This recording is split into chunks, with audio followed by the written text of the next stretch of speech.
Kita akan coba bedah tajwidnya ya. Bismillahirrahmanirrahim. Qul huwallahu ahad. Qul. Apa hukumnya? Qul.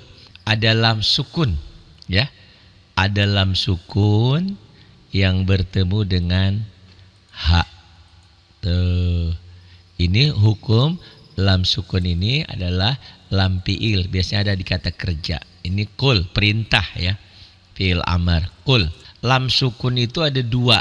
Satu idhar, satu idgham. Kapan idhar, kapan idgham? Lam sukun bertemu dengan lam dan ro itu dibaca melebur, idgham. Ya, idgham lam sukun. Lam sukun ketemu selain lam dan ro itu idhar. Di sini idhar nih. Lam sukunnya ketemu ha. Qul hu. Ya. Qul huwallahu ahad. Qul huwallah, jangan huwalah ya. Banyak orang yang baca ada yang membaca qul huwalah. Ada yang juga baca qul huwa Allah. Ini hamzahnya hamzah wasol. Kalau orang kita bilangnya alif, dan ini hamzah ya. Kenapa? Karena ini hamzah ini kalau digabung, kalau disambung nggak bunyi, diwasabung. Huwallah. Jangan huwaw. Huwallah. Lam ya. Qul huwallah. Qul huwallah. Nih lafad Allah ini cuma ada dua, tipis apa tebal. Lafad Allah ini bisa tipis atau tebal tergantung sebelum lafad Allah itu barisnya di mana. Yang mendahului lafad Allahnya itu barisnya apa? Karena ini barisnya di atas, maka ini dibacanya tebal, tafkhim. Qul huwallah, huwallah ya. Qul huwallah tuh. Jadi yang menentukan lafaz Allah tipis atau tebal itu lihat baris ya. Lihat barisnya di mana sebelum lafaz Allah ini. Jangan lihat hurufnya mah apa saja. Kalau sebelum lafaz Allah tuh barisnya di atas, bisa fathah atau domah. Itu dibacanya tebal, tafkhim, taglid. Tetapi kalau sebelum lafaz Allah baris di bawah itu tipis atau tarakik. Ini tebal ya. Qul huwallah, qul huwallahu ahad. Di lafaz Allahnya dibaca tafkhim, tebal, bunyi o seakan-akan ya.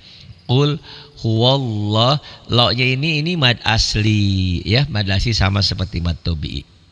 Qul huwallahu ahad, ahad tuh. Ini ada domatain. Apapun barisnya selain patah dua. Selain patah dua, kalau patah dua kan jika dihentikan dibaca satu itu mad iwad. Ini qul huwallahu ahad, ahad. Ini qalqalah kubro. Kenapa? Karena ini huruf salah satu bagian dari 5 huruf. Baju di toko atau katbu jadin. Nah, kalau salah satu huruf ini mati atau dimatikan maka qalqalah. Kalau sudah mati qalqalah kecil sugro. Kalau dia hidup dimatikan seperti ini ahad itu qalqalah kubro ya. Kalau kecil sugro, kalau besar kubro. Nah, nanti di bawah ada ya. Pokoknya yang 5 huruf, hanya 5 huruf. Jangan kule. Kul, lam mati bukan qalqalah. Ada yang baca kule. Bisa ale ya, suka ada nya di huruf-huruf mati. Tidak semua huruf yang ada sukun itu semua. Tapi di sini nya jadi ya jadi ada di 5 huruf aja. Ahad, qul huwallahu ahad. Ini jim boleh berhenti. Allah, Allahus samad. Allah ini juga sama. Lafaz Allah ini yang mendahului lafaz Allah itu ada baris di atas. Di sini ini adalah fathah. Jadi dibacanya ini juga tebal, taglid, tafkhim ya. Allah tuh. Karena didahului sebelum lafaz Allah didahului huruf yang berbaris di atas. Baris di atas bisa fathah, bisa domah. Allah, lo-nya ini mad asli. Allahus samad. Jangan Allahu samad ya. Nyamber. Allahus samad.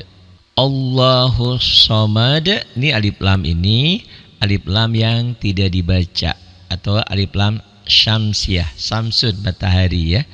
Alif lam syamsiah atau disebut juga idgham syamsi. Kalau idhar komari. Di sini kenapa? Karena satu, di atas alif lamnya memang tidak ada apa-apanya kan? Di atas alif lam ini kosong. Allahus samad terjadi karena setelah alif lam itu bertemu huruf syamsiah yaitu shad ya. Tuh, Allahus samad. Ini alif lamnya tidak dibaca.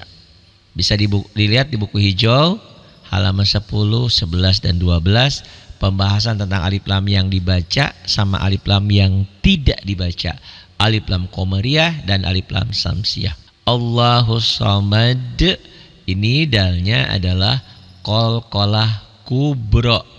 Kenapa qalqalah kubro? Karena dalnya huruf hidup dihentikan, dimatikan. Maka terjadi biasanya di ujung-ujung ayat seperti ini ya. Ini qalqalah kubro, qalqalah besar. Nah, ini adalah qalqalah kubro ya. Ada kubro, ada sugro. Kubro itu kiamat kubro besar, sugro itu kiamat kecil. Sugro itu ada sukun, ada sukronya. Tapi itu pelesetan ya. Jangan qalqalah sukro. Dulu saya lagi ngajar di taklim, wah ini qalqalah apa? Qalqalah sukro. Siapa yang ngajarin? Pak Ari. Wah, jangan ya. Cuman untuk ini aja, untuk daya fikir kita yang qalqalah sugro itu qalqalah yang ada sukun di atasnya. Ada kayak mirip sukro, sugro ya. Allahus samad. Lam yalid walam yulad. Lamnya apa? Ini sama lam sukun ya. Itu ada tanda pematinya. Lam yalid mimati ketemu ya. Ini juga idhar hukum mimati. Dilihat di buku hijau mulai halaman 28, 29, 30 ya. Mimati ketemu mim idgham mimi. Mimati ketemu ba ikhfa syafawi. Mimati ketemu selain mim dan ba idhar atau idhar syafawi. Mau bingung, makanya miliki bukunya ya. Kita sudah tidak muda lagi belajar pakai buku. Selain kita bisa pintar, kita juga bisa mengajarkan kepada yang lain. Dan kalau lupa, kita bisa lihat apa ya itu. Pak Ari bilang halaman 28. Ini karena mim sukunnya bertemu dengan ya, mim sukunnya bertemu dengan ya, maka itu hukumnya adalah idhar hukum mim sukun ya. Lam ya tuh mim sukun ketemu ya. Lam yalid itu juga ada huruf pemati, ada huruf sukun tuh ya. Ini lam yalid ini qalqalah kecil, qalqalah sukro. Tuh ada sukronya kan? Tapi bilang jangan bilang qalqalah sukro ya. Qalqalah sugro. Karena di atas huruf mati, di atas huruf qalqalahnya ada tanda sukun. Nah, lam yalid qalqalah sugro. Lam yalid walam sama juga ya. Walam yulad. Nah, ini juga mim sukun. Walam mim sukun ketemu ya. Ini juga idhar hukum mim sukun ya. Walam yu-nya apa? Mad tabi'i. Lam yalid walam yulad. Walam tadi sudah tahu ya, ini mim sukun, ini idhar hukum mim sukun. Walam yu ini ada dhammah. Bukan ada iya-nya ya, hurufnya mah apa saja. Yang terpenting ada pasangan. Pasangannya dhammah itu dengan waw sukun. Yu itu mad tabi'i kan? 3 pasangan. Fathah, hurufnya apa saja? Huruf yang berbaris fathah, setelah fathah ada alif, itu mad tabi'i. Huruf yang berbaris kasroh di bawah, setelah kasroh itu ada ya sukun, ya, itu mad tabi'i. Atau setelah dhammah ada waw sukun, itulah mad tabi'i atau mad asli ya. Walam yu ini mad tabi'i ya, mad tabi'i. Kenapa? Karena huruf yang berbaris dhammahnya ini ya, yang penting ini dhammahnya. Bukan hurufnya apa saja. Ternyata dhammah itu pasangannya baru panjang kalau ketemu waw sukun. Walam lad. Nah, ini dalnya bagian dari baju di toko. Dal bagian dari huruf qalqalah karena dia sudah mati, tetapi ada di akhir ayat tidak sugro lagi, walaupun ini qalqalah sugro, tapi kalau ada di akhir ayat ini jadi qalqalah kubro ya. Lam yalid walam yulad. Ini tanda wakofnya ada lam alif. Apa artinya?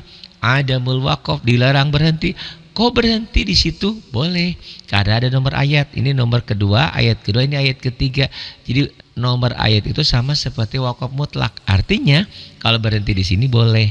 Jadi ada peraturan, sepertinya ada tumpang tindih peraturan. Ada peraturan presiden, ada peraturan gubernur gitu ya, pemerintah pusat, daerah. Nah itu mana yang harus didahulukan gitu kan? Sama seperti ini katanya tidak boleh berhenti, adamul waqaf, dilarang berhenti. Tahu berhenti karena ada nomor ayat. Karena nomor ayat itu sama seperti waqaf mutlak. Walam yakun, yakun jadi yakul. Walam yakul lahu. Kenapa?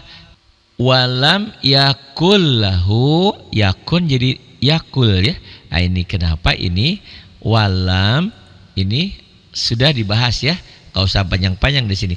Mim sukun bertemu dengan ya, idhar hukum mim sukun. Buku hijau halaman 28. Walam yakun, ini nun sukun bertemu dengan lam. Ya.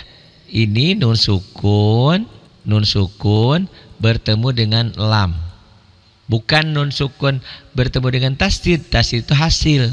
Karena nun sukun ini bertemu dengan lam, maka dia jadi idgham bila gunnah. Apa? Karena nun sukun bertemu dengan lam, maka dia dileburkan, dimasukkan. Itu namanya idgham bila gunnah. Di buku hijau halaman 14, halaman 15 ya. 14 idhar, 15, 16 itu ada idgham di situ. Idgham bila gunnah, dimasukkan, diidghamkan bi dengan la, tidak gunnah dengung, tidak disertai dengung, tidak ditahan. Idgham bila gunnah, jadi melebur tapi tidak ditahan dan tidak ada dengungnya. Jadi jangan dibaca walam yakul, jangan ditahan. Walam yakul lahu, hu itu apa hu-nya? Hu-nya ini mad silah qasirah. Tanda berdiri di cetakan Indonesia ya, di cetakan Timur Tengah sih sama, doma setelah doma ada waw kecil ya. Ini mad silah qasirah, mad silah qasirah ya. Walam yakul lahu, panjang satu alif, dua ketukan, dua harokat ya, dua harokat. Walam yakul lahu kufuwan. Kufuwan ini adalah hukum tanwin, nun sukun atau tanwin ya. Ini tanwinnya bertemu hamzah atau alif ini. Kan tulisannya alif, bukan alif, ini hamzah ya. Yang sudah sering belajar dengan saya sudah tahu apa bedanya alif dan hamzah. Ini tanwin atau fathah tainnya ketemu hamzah ya, ketemu hamzah tuh. Itu tanwin bertemu dengan hamzah atau alif ini ya. Kufuwan idhar hukumnya ya. Kufuwan ahad, ini hurufnya hidup dimatikan. Itu terjadi pada huruf dal. Dal ini bagian dari yang 5, baju di toko ya. Itu di buku wajib halaman 46 tentang qalqalah ya. Jadi di buku hijau bisa dilihat di halaman 46 tentang qalqalah ya, qalqalah kecil, sugro, qalqalah besar, qalqalah kubro. Ahad, kenapa terjadi? Karena huruf qalqalahnya ini hidup ini berbaris, jadi dihentikan, disukunkan ya, jadi sukun tuh. Sukun bukan dalam tulisan tapi dalam bacaan. Jadi sini seakan-akan ada tanda pematinya, tanda sukunnya. Kufuwan ahad, ini qalqalah kubro. Kemudian ini ada tanda ya, ini hurufnya mah apa saja, yang penting yang 5 ya, baju di toko. Selain itu tidak ada yang an ya, jangan kule, jangan kul. Ini huruf qalqalah ya. Kemudian ini ain, ini tanda makro, satu alinea, satu alur pembicaraan. Jadi Quran itu canggih ya. Jadi setiap pembicaraan itu selesai membicarakan tentang haid, ain, atau tentang puasa atau tentang apa itu per materi. Nah ini ain ini satu makro, satu alur cerita, satu alinea pembicaraan. Walam yakullahu kufuwan ahad.